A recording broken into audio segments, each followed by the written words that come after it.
Subscribe now and press the bell icon. Never miss an update. Hello everyone, कैसे हैं आप लोग।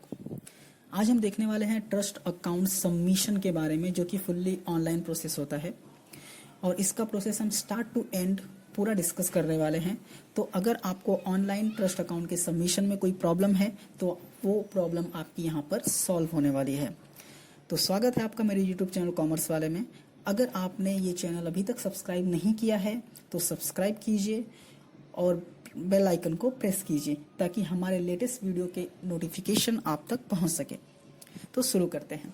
जैसा कि आप स्क्रीन पर देख रहे हैं, guidelines for online submission of trust account. तो यहाँ पे दो टाइप के ट्रस्ट अकाउंट होते हैं। पहला, trust account whose annual income is above 5000 and second, trust account whose annual income is below rupees 5000। तो आज हम इस वीडियो में अबव 5000 के बारे में डिस्कस करने वाले हैं। ओके, तो ये है चैरिटी कमिश्नर का ऑफिशियल साइट charity.maharashtra.gov.in। ये महाराष्ट्र के लिए है। तो ये ऑफिशियल साइट है। अगर आपको ट्रस्ट का अकाउंट सबमिट करना है महाराष्ट्र के लिए तो आप charity.maharashtra.gov.in पर आ सकते हैं। तो यहाँ पर आने के बाद आपको सबमिट योर ट्रस्ट अकाउंट पर क्लिक करना है, जो कि रेड मार्क किया हुआ है। वहाँ पर क्लिक करना है। क्लिक करने के बाद आपको ये इंटरफेस दिखता है, ये पेज ओपन होता है। यहाँ पे आपको सेलेक्ट करना होता है PTR office. PTR office select करने के लिए आपको आपका ट्रस्ट जिस डिस्ट्रिक्ट में रजिस्टर्ड है वो डिस्ट्रिक्ट सेलेक्ट करना होता है। सेलेक्ट करने के बाद आपको ट्रस्ट अकाउंट नंबर या फिर ट्रस्ट का नाम एंटर करना होता है। एंटर करने के बाद आपको सर्च करना होता है। सर्च करने के बाद अगर आपका ट्रस्ट का डिटेल नीचे यहाँ पर शो करता है तो ओके है, बट अगर आपका ट्रस्ट का डिटेल यहाँ पर शो नहीं करता है तो आपको ऐड ट्रस्ट पे क्लिक करना होता है। ऐड ट्रस्ट पे क्लिक करने के बाद आपको ये पेज ओपन होता है। यहाँ पे आपको आपके ट्रस्ट का डिटेल डालना होता है, लाइक ट्रस्ट नेम, ट्रस्ट का पैन नंबर, और ये इंपॉर्टेंट है FCRA registration number. FCRA registration number, FCRA means foreign contribution regulation act. आप यहाँ पे देख सकते हैं ये क्या होता है। अगर कोई भी ट्रस्ट FCRA में रजिस्ट्रेशन करता है तो वो ट्रस्ट एक्सेप्ट कर सकता है डोनेशंस फ्रॉम फॉरेन पीपल और फॉरेन ऑर्गेनाइजेशन। देन इसके बाद आपको नीति आयोग आईडी ये सेलेक्ट करना होता है। नीति आयोग आईडी क्या होता है? नीति आयोग आईडी एक रजिस्ट्रेशन नंबर होता है जिसमें आपको रजिस्टर करना पड़ता है। अगर आप रजिस्टर करते हैं तो आप एलिजिबल हो जाते हैं गवर्नमेंट असिस्टेंस, एड्स और ग्रांट्स के लिए। अगर आपको जानना है नीति आयोग क्या होता है तो आप नीति दर्पण का साइट विजिट कर सकते हैं और वहाँ पे आप आपकी ट्रस्ट के डिटेल को भी सबमिट कर सकते हैं। उसके बाद आपको कम्युनिकेशन डिटेल्स जो भी यहाँ पे दिख रहे हैं वो आपको पूरा फिल करना होता है, like contact details, building name, street name etcetera. Then आपको कैप्चा सेलेक्ट करना होता है, कैप्चा फिल करना होता है। उसके बाद आपको सबमिट करना होता है। सबमिट करने के बाद वापस से आपको मेन पेज पे, होम पेज पर आना होता है। वहाँ आने के बाद आपको वापस से सबमिट योर ट्रस्ट अकाउंट पे क्लिक करना होता है। क्लिक करने के बाद ये पेज ओपन वापस से होता है। देन आपको आपके ट्रस्ट का रजिस्ट्रेशन जिस डिस्ट्रिक्ट में हुआ है वो डिस्ट्रिक्ट सेलेक्ट करना होता है। सेलेक्ट करने के बाद आपको ट्रस्ट नेम या फिर ट्रस्ट नंबर एंटर करना होता है। एंटर करने के बाद आपको सर्च पे क्लिक करना होता है। क्लिक करने के बाद आपको आपके ट्रस्ट का नाम यहाँ पर दिख जाता है। दिखने के बाद अगर आपको आपका ट्रस्ट का नाम यहाँ पर दिखता है तो आपको यहाँ पे रेड मार्क किया हुआ है ट्रस्ट अकाउंट करके लिखा रहेगा, वहाँ पे आपको क्लिक करना होता है। क्लिक करने के बाद आपको अकाउंटिंग ईयर सेलेक्ट करना होता है। और ये ध्यान दीजिए कि अकाउंटिंग ईयर मीन्स हम लास्ट 12 साल के अकाउंट्स को ऑनलाइन सबमिट कर सकते हैं। अकाउंट ईयर सेलेक्ट करने के बाद आपको सेलेक्ट करना होता है आपका इनकम बिलो 5 है या अबव 5000 है। अभी इनकम मीन्स आपका net income, not gross income. Net income means आपका ग्रॉस इनकम लेस एक्सपेंसेस करने के बाद आपका नेट इनकम अगर 5000 के ऊपर आता है देन आपको अबव 5000 क्लिक करना होता है। क्लिक करने के बाद आपको ये सारे रिपोर्ट्स फिल करने होते हैं, like audit report, schedule 9, schedule 8, schedule 9C। तो पहले हम ऑडिट रिपोर्ट सबमिट करेंगे, तो हम ऑडिट रिपोर्ट पे क्लिक करेंगे। क्लिक करने के बाद आपको आपका सीए का नाम यहाँ पर एंटर करके सर्च करना होता है। अगर आपके सीए का डिटेल ऑलरेडी इसमें मेंशन है या फिर आपने ऑलरेडी रजिस्टर किया हुआ है तो सीए का नाम एंटर करना होता है। एंटर करने के बाद सर्च करना होता है। अगर आपको और ये भी देखने की बात है, अगर आपके सीए का डिटेल यहाँ नीचे दिखता है कि ओके ये सीए है और ये एक्टिव है, तो आपको सेलेक्ट करना होता है। सपोज और अगर सीए का नाम नहीं दिखता है तो आपको ऐड सीए करना होता है, ऐड सीए डिटेल्स। देन ये डिटेल्स सीए का हमको फिल करना होता है। फिल करने के बाद उसको सेव करना होता है। सेव करने के बाद हम वापस से सीए का नाम यहाँ पे सर्च करके सर्च पे क्लिक करेंगे तो फिर हमको सीए का नाम दिख जाएगा।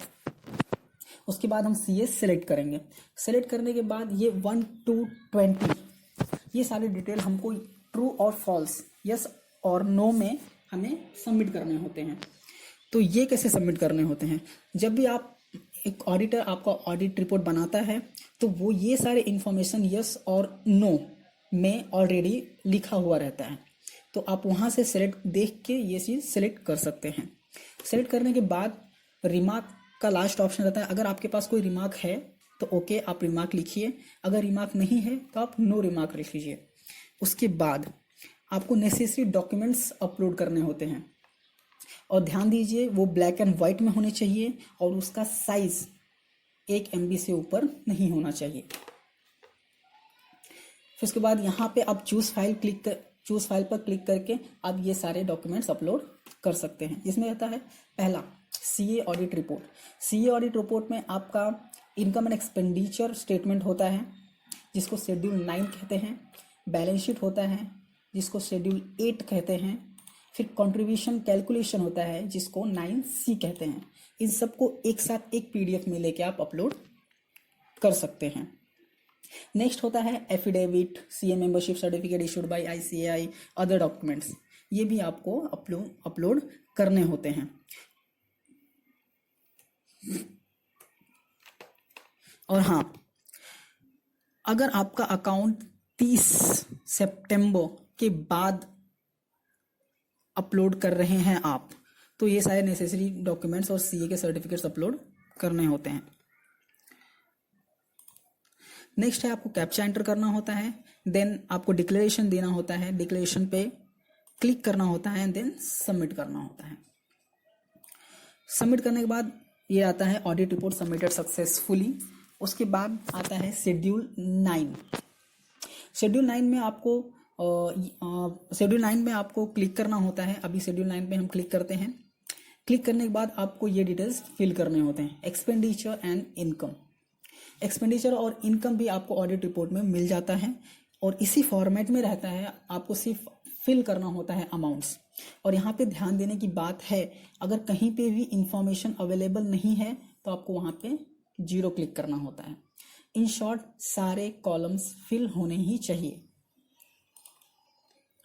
फिर नेक्स्ट, ये फिल करने के बाद आपको कैप्चा एंटर करना होता है। कैप्चा एंटर करने के बाद आपको सबमिट करना होता है। सबमिट करने के बाद आता है schedule 9 submitted successfully. Okay, then उसके बाद बारी आती है शेड्यूल 8 की। हम शेड्यूल 8 पे क्लिक करेंगे। क्लिक करने के बाद जैसे मैंने बताया था schedule 8 balance sheet and liabilities होता है। तो हमको funds and liabilities and properties assets करके डिटेल्स आते हैं। ये डिटेल्स भी हमें भरने होते हैं और ये भी हमको ऑडिटर रिपोर्ट में आसानी से मिल जाता है, वो भी इसी फॉर्मेट में मिल जाता है। तो हम डिटेल्स भर देते हैं। यहाँ पर भी सेम कंडीशन है, अगर आपके पास कोई इन्फॉर्मेशन नहीं है तो आप लेवल को खाली नहीं रखेंगे, आप वहाँ पर 0 एटलीस्ट 0 एंटर करेंगे। उसके बाद एक चीज़ देखने वाली है, एडजस्टमेंट ड्यूरिंग द ईयर। ये क्या होता है बैलेंस शीट में? बैलेंस शीट में एडजस्टमेंट ड्यूरिंग द ईयर होता है कि अगर आपके कॉर्पस फंड में कोई एडिशन हुआ है तो वो एडिशन यहाँ पर डालना होता है। ओके, डालने के बाद आपको कॉर्पस फंड सर्टिफिकेट यहाँ पर चूज करना होता है और उसको अपलोड करना होता है। अपलोड करने के बाद आप कैप्चा फिल करेंगे, उसके बाद सबमिट बटन पे क्लिक करना होता है। तो शेड्यूल 8 सबमिट करने के बाद आपको शेड्यूल 9C फिल करना होता है। 9C फिल करने के लिए आपको 9C पे क्लिक करना होता है, जो कि स्क्रीन पे दिख रहा है। उसके बाद ऐसा पेज ओपन होता है। ये भी आपको ऑडिटर रिपोर्ट में आपको मिल जाता है। ऑडिटर रिपोर्ट में सेम फॉर्मेट में मिलता है और आपको वो डिटेल्स यहाँ पे फिल करने होते हैं। यहाँ पर भी सेम कंडीशन है, अगर आपके पास कोई इन्फॉर्मेशन अवेलेबल नहीं है तो उसको आप 0 क्लिक करेंगे। उसके बाद आपको कम्युनिकेशन विद ट्रस्ट सोसाइटी, यहाँ पे क्या लिखा है, fill every necessary information in each box of the form on the screen. It is mandatory to fill the mobile number and email ID so that user ID can be generated in the name of the person to be contact. Means आपको mobile number और mail ID compulsory है, आपको fill ही करना होता है। That means कि यहाँ पे उस पर्सन की डिटेल फिल करनी होती है कि सपोज अगर ट्रस्ट से रिलेटेड कोई काम है तो हम उस पर्सन से बात कर सकते हैं। फिर नेक्स्ट आपको कैप्चा फिल करना होता है, देन सबमिट बटन पे क्लिक करना होता है। सबमिट पे क्लिक करने के बाद आपको आता है please generate and print report, जो कि रिपोर्ट हम प्रिंट कर सकते हैं। And please submit the same with the concern PTR office in next 30 days, और नेक्स्ट 30 डेज में हमको वो पीटीआर ऑफिस में सबमिट करना होता है। फिर उसके बाद हम यहाँ पे generate summary and verification form, यहाँ पे क्लिक करते हैं। क्लिक करने के बाद ये डिटेल हमको दिखती है। यहाँ पे हम इसको सेव कर सकते हैं। सेव करने के बाद हम इसका प्रिंट आउट लेंगे। प्रिंट आउट लेने के बाद यहाँ पे लिखा हुआ है sign it and put a thumb impression upon it, scan it and then mail it to the respective public trust registration office on its official mail ID. Also submit it और send it through RTAD to the respective office. Means आपको trustee के नाम, उनके signature, उनका place and signature का date लिखना होता है, जिसमें आप देखेंगे तो 3 ट्रस्टी के डिटेल्स डालने होते हैं, जबकि हम एटलीस्ट 2 ट्रस्टी का डिटेल डालते हैं तो भी चलता है. उसके बाद ऑडिटर का भी नाम होता है, ऑडिटर का सिग्नेचर, प्लेस एंड डेट. ये सब साइन करने के बाद हमको ऑफिस में उनके जाके सबमिट करना होता है. फिर वो वहाँ पे देखते हैं कि ये प्रॉपर्ली सबमिट हुआ है या नहीं. अगर प्रॉपर्ली सबमिट हुआ है तो वो अप्रूव करते हैं. अगर प्रॉपर्ली सबमिट नहीं हुआ है तो हमको वापस से फॉर्म भरना पड़ता है और उसका प्रोसेस अलग होता है. अगर आप चाहते हैं कि मैं उसका भी प्रोसेस बताऊं कि अगर ये रिजेक्ट होता है तो क्या करना चाहिए, तो आप प्लीज़ कमेंट कीजिए, मैं उस पर भी आपको वीडियोस बना दूंगा. फिर on receipt of the summary report respective district office will send you user ID through email and then you can create your password. Now you can make your trust entries in schedule 1. फिर उसके बाद आप schedule 1 में आपकी trust की entries कर सकते हैं. It is obligatory mandatory to make your trust entry in the schedule 1 in the form of e-record. After such entries, trustee will get benefit of various online procedures such as submission of charge report, permission of alienation of property, permission of loan and investment, etc. तो I hope ये details आपको useful लगे होंगे. ये पूरा process था online submission का. और अगर आप चाहते हैं कि मैं ट्रस्ट अकाउंट का अगर ऑनलाइन हमने सबमिट किया है और वो रिजेक्ट हो गया है तो फिर क्या करना है, तो आप कमेंट करिए, मैं डेफिनेटली उस पर एक वीडियो बनाऊंगा. तो थैंक यू फॉर वॉचिंग. और अगर आपने अभी तक चैनल को सब्सक्राइब नहीं किया है तो सब्सक्राइब कीजिए. और नेक्स्ट वीडियो आ रही है फॉर बिलो 5000. अगर आपका इनकम बिलो 5000 है तो उसका प्रोसेस कैसा रहता है ये मैं आपको नेक्स्ट वीडियो में बताने वाला हूँ. तो थैंक यू सो मच.